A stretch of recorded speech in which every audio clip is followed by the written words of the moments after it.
Nie toe het ons, een van die dae, het ons ledevergadering en dan gaan ons 'n nuwe direksie kies. En van ons ou direksielede is nie weer beskikbaar nie, deels omdat ons in die groot projek is en deels omdat ons in die ander projek gaan werk om skouerskuur op ander plekke te vestig.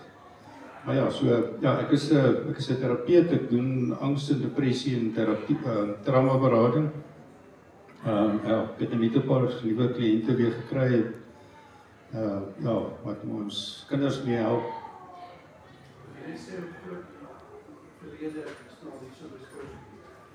Ja, die skouerskuur is nou so by 140 lede as ek raai. 151. 151.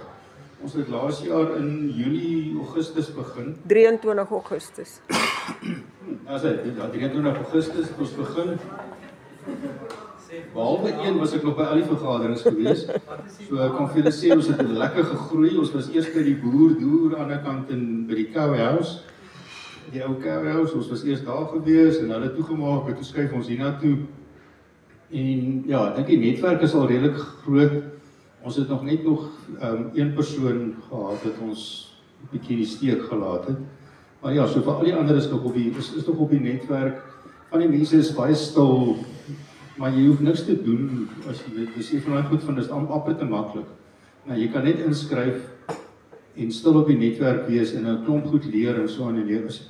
Ja, jy kan daarop jou besigheid bemark. Een keer 'n week kan jy advertensie plaas, gratis plaas en so aan. Ja.